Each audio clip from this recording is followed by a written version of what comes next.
উত্তরপাড়ার নির্বাচনী উত্তাপ এবার রাজনৈতিক লড়াই ছেড়ে পৌঁছে গেল জাতীয় নিরাপত্তার দোরগোড়ায়।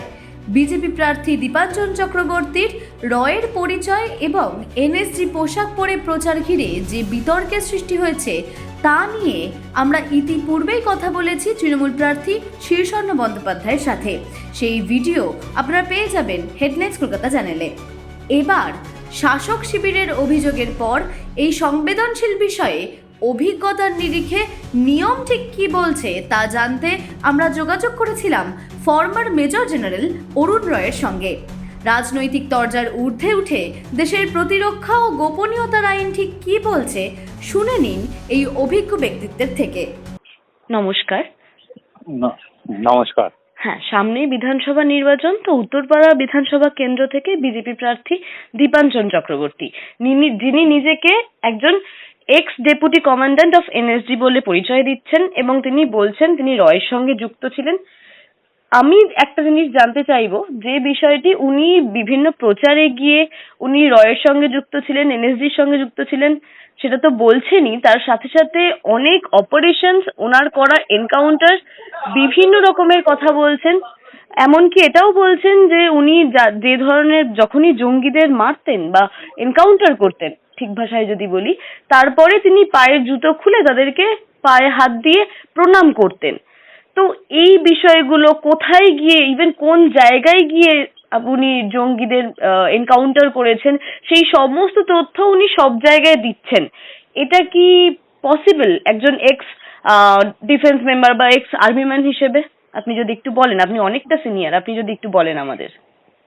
দেখুন, ব্যাপারটা হলো এরকম, প্রথমে যে সাথে যুক্ত কাজ করেছেন কিংবা এনএসডির সাথে কাজ আর যুক্ত করেছেন, ওটা বাইরে কোনো দিন কথা বলার উচিত নয়।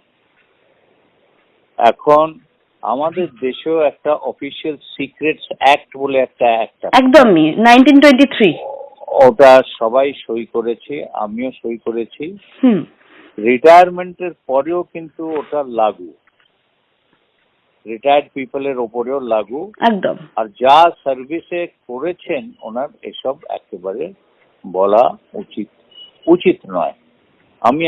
আমি নিজের উদাহরণ দিয়ে বলতে পারছি, আমি যা জানি, আমি সেটা যদি বলি কিংবা লিখি, ঠিক আছে না, সেটা উচিত হবে না। আর আমি যা জানি আর যেটা লিখি একটা বইতে, সেটা বই কেউ পড়বে না, বুঝতে পারছেন? কেন কি ওটা ওপেন সোর্স ইনফরমেশন, ওরা আগে থেকেই জানে। তো এটা মানে আমার মনে হয় না যে এটা উনি যদি বলে থাকেন ঠিক হবে না। কিন্তু এটাও আমি বলতে পারি, আমার মনে হয় না অন্য লোকেরা অন্যভাবে অনেক কিছু বলে, বুঝলেন? কিন্তু কি করবেন, উনিও মানে পলিটিক্স জয়েন করেছেন। আর আপনি তো জানেন আমাদের দেশের যে নেতাগুলো আছে ওরা যা খুশি বলতে পারে। তো উনি হয়তো ওনাদের টেক্কা দিয়ে বলবার চেষ্টা করছেন কি করে নিজের জন্য ভোট চাইবেন। উনি তো আর বলতে পারে না দিয়ে, মানে মিথ্যে কথা তো বলা মানে ওদের পক্ষে অনেক মুশকিল। তো মিথ্যে না বলে ভাবছে যদি আমি এটা বলি হয়তো আমি ভোট পাবো। ভোট পাওয়ার জন্য যে নেতারা আছে যত মিথ্যে বলে, পরে কিছুই করে না, হাওয়া হয়ে যায়। কিন্তু উনি তো আর সেটা মিলিটারির লোক পুরনো, ওটা হয়তো বলতে পারবেন না, বুঝলেন না? আপনি বললেন যে উনি কর্নেল ছিলেন এক সময়, রাইট? হ্যাঁ, উনি ওনার বক্তব্য অনুযায়ী উনি বলেছেন উনি x deputy commandant of NSG commandant ছিলেন। হ্যাঁ, তো এবং উনি রয়ের সঙ্গে যুক্ত ছিলেন। এক্ষেত্রে একটা বলি, যেটা শুনুন, ডেপুটি কমান্ড্যান্ট মিলিটারিরও হতে পারে, ডেপুটি কমান্ড্যান্ট পুলিশ ফোর্সও হতে পারে, বুঝলেন? আমি ঠিক জানি না উনি কোন ফোর্সে, তবে এনএসজির সাথে যখন যুক্তি ছিলেন, রয়ের সাথে বলছেন যুক্তি আছে, ওনার এইসব বিষয়ে কোনোদিন কথা বলা উচিত না। এটা পলিটিশিয়ানদের সাজে, এটা একটা এক্স ইউনিফর্ম ফোর্সের লোকেরকে সাজে না। একদম। আমি এই বিষয়ে একটা কথা বলি, যেটা আপনি বললেন যে উনি প্রচারের জন্য হয়তো বলছেন, কিন্তু 1923 এর অফিসিয়াল সিক্রেসি অ্যাক্ট অনুযায়ী ওনার এগুলো কিছুই বলা উচিত না, একজন এক্স আর্মি ম্যান হিসেবেও। তো এক্ষেত্রে কি অ্যাক্ট লঙ্ঘন করার জন্য ওনার কোনো রকম শাস্তি হতে পারে না, বা ওনার এগেনস্টে কোনো কিছু মানে কি বলবো, স্টেপ নেওয়া যেতে পারে না? দেখুন, অনেক মিনিস্টার গুলো মিথ্যে কথা বলে যাচ্ছে ভোট নেওয়ার জন্য, ওদেরকে কেউ শাস্তি দিতে পারে বলুন আপনি? তো ইনি যদি কোনো, আমি জানি না মিথ্যে বলছে কি সত্যি বলছে, যদি কিছু বলছে না, ভোট আমি পাওয়ার জন্য, মিথ্যে, হ্যাঁ, মিথ্যে সত্যির থেকে বড় কথা হচ্ছে উনি তো একটা আইন লঙ্ঘন করছেন। হ্যাঁ, আইন উল্লঙ্ঘন করছেন। তো মিথ্যে কথা বলাটা আইন উল্লঙ্ঘন নয়, ফরজেরি, ফেলনি। হুম। আন্ডার আমাদের আইন মিথ্যে কথাটা বলাটা একটা ফরজেরি আর ফেলনি, বুঝলেন? ওটাও তো মানে অফিসিয়াল সিক্রেট অ্যাক্টের মতন নয় ঠিক, কিন্তু তবুও একটা ফরজেরি, একটা ফেলনি তো। ও তো আমাদের দেশে দেখুন, ভোটের জন্য কেউ কিছু যা করতে পারে করেন। ও ভাবছে হয়তো উনি যদি নিজের কেরামতি দেখিয়ে ভোট পেতে পারেন তাহলেই আর কি। তবে আমার কথা হলো এটা উচিত নয়। ইভেন উনি এনএসজির ইউনিফর্ম পরেও ঘুরছেন, এটা কি অবসরপ্রাপ্ত অবস্থায় উচিত বা করা যায়? আপনি ভালো জানবেন এই বিষয়ে। দেখুন, ইউনিফর্ম পরাটার এক একটা জায়গা আছে, অর্ডার আছে, কখন কোন সময় কেউ ইউনিফর্ম পরতে পারে। হ্যাঁ, ইভেন একদমই তাই। মেডেল পর্যন্ত লাগাতে পারে, ইভেন একদমই র্যাঙ্ক তাই। পর্যন্ত পড়তে পারে কয়েকটা ফাংশনে, কয়েকটা জায়গায়। হুম হুম। ঠিক আছে না, যেতে হলে উনি পড়তে পারেন।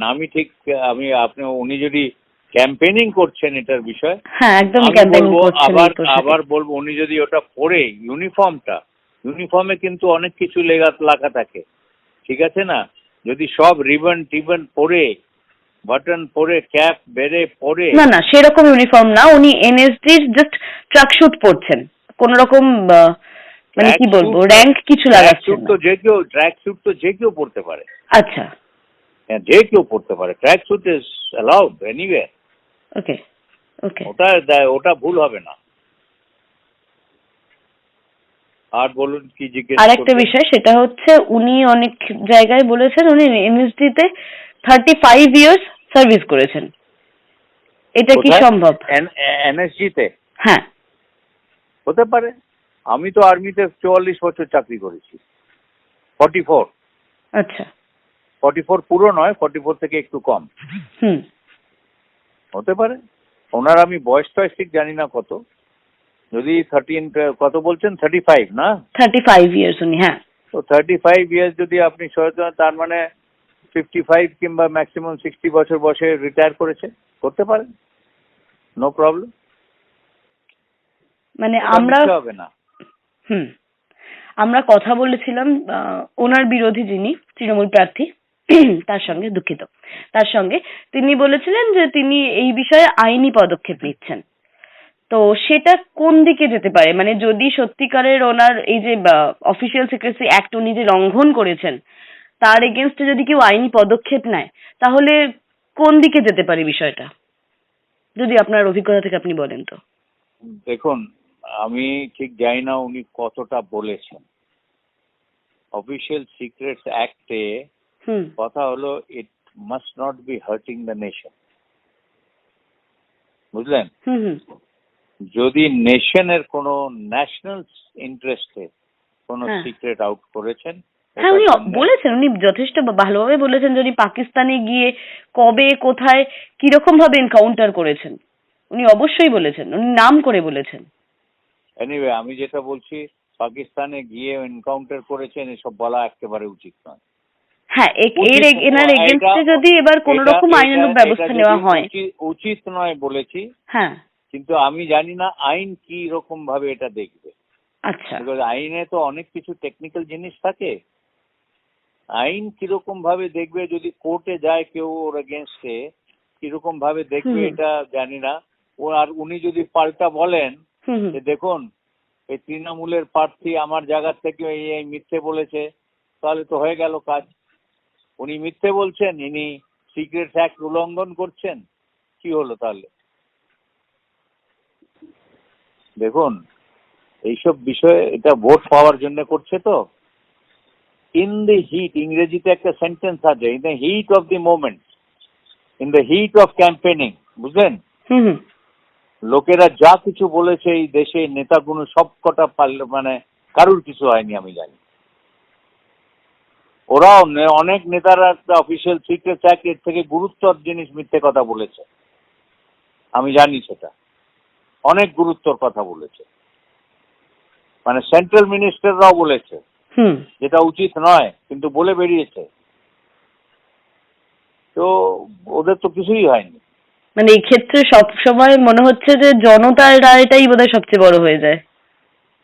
আমি জানি না জনতার রায়, তবে আমি যেটা আপনাকে বললাম হুম হুম যে যা বলছেন উনি ওটা উচিত নয়। একটা আমরা যখন কমিশন পাই আমাদের আর্মি অফিসারদের কথা বলছি না, আমি হুম। জানি না দেবাঞ্জন চক্রবর্তী আর্মি দীপাঞ্জন চক্রবর্তী, হ্যাঁ। আর্মি অফিসারদের সাইন করা, অফিসার বনবার আগে প্রেসিডেন্ট নিজের হাতে সই করে। পুলিশ, আইএস, আইএফএস ওদের সই একটা ডেপুটি সেক্রেটারি করে, বুঝলেন? হুম এটা তফাৎ, এটা মেন তফাৎ, বুঝেছেন? আর্মি অফিসারের কমিশনিং কিন্তু প্রেসিডেন্ট সাহেব নিজে নিজের হাতে করে, নিজের হাতের লেখা, এও না যে প্রিন্ট করা হচ্ছে। হুম হুম পার্চমেন্টে ওনার নিজের সই থাকে। আর পুলিশ, আইএস, আইএফএস ওরা যখন কমিশন হয় হুম হুম একটা ডেপুটি সেক্রেটারি কোনো মিনিস্ট্রি করে পার্সোনাল ডিপার্টমেন্টে। তো আমরা যখন করি আমাদের একটা বন্ড থাকে, আমরা একটা বন্ড সই করি যে 7 সমুদ্র পাড়ের পাঠাবে, আকাশে পাঠাবে, পাতালে পাঠাবে, যেখানে পাঠাবে আমি না করতে পারবো না। আচ্ছা। আমি অফিসিয়াল সিক্রেট অ্যাক্ট সাই করেছি যে আমি যা জানি দেশের বিষয়ে, আর হুম। দেশের বিষয়ে যেটা হানিকারক হবে সেটা আমি কোথাও কাউকে বাইরে বলবো না। এসব সই করে আমরা ঢুকি। তা সত্ত্বেও উনি এই বিষয়টা লঙ্ঘন করছেন। তারপরে প্রেসিডেন্ট, আমি জানি না, আমি বললাম না হুম হুম উল্লঙ্ঘন করছেন, কতটা সিক্রেট বলেছেন কি না সিক্রেট বলেছেন। আপনি বলছেন পাকিস্তানে গেছে, এনকাউন্টার করেছে, হুম হুম উনি ঠিক আছে যতটা না? বলেছেন আমি সেটাই আপনাকে বললাম, স্যার। অনেক লোকেরা এটা বলতে পারে, ঠিক আছে না, ঠিক আছে ভালো করেছেন, পাকিস্তানে গেছে আমাদের মানে জঙ্গি দেশ করেছে, ভালো করেছে, অনেক লোকেরা এইভাবে দেখে নেবে, বুঝলেন তো? হুম হুম, কিন্তু এটা উচিত হয়নি, আমার সোজা কথা, একদম এটা করা উচিত নয়, ঠিক আছে না?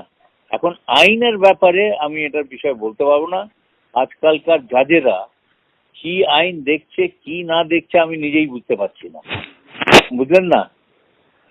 মানে এত লিনিয়েন্ট হয়ে গেছেন কয়েক জিনিসের উপর, এত স্ট্রিক্ট হয়ে গেছেন কয়েক জিনিসের উপর, এটা বোঝাই যাচ্ছে না যে কি হচ্ছে। আমার পার্সোনাল ফিলিং হলো যে জাজেরাও আজকাল ভীষণ লিনিয়েন্ট। সুতরাং প্রাক্তন সেনা কর্তার এই কড়া পর্যালোচনা থেকে বোঝা যায় বিজেপি প্রার্থী দীপাঞ্জন চক্রবর্তীর এই আচরণ অত্যন্ত নীতিবিরুদ্ধ। তাই ঘাসফুল আর পদ্ম শিবিরের এই হাড্ডাহাড্ডি লড়াই এখন পৌঁছে গিয়েছে নির্বাচন কমিশনের দোরগোড়ায়।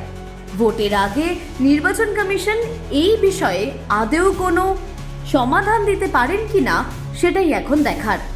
অঙ্কিতা পালের রিপোর্ট, হেডলাইন্স, কলকাতা। আনন্দ আর ভালোবাসার দীপ্তিতে গড়া সমুজ্জ্বল পরমা, ঠিক তোমারই মতো। শ্যাম সুন্দর কোম্পানি জুয়েলার্স, আগরতলা, উদয়পুর, ধর্মনগর, কলকাতা।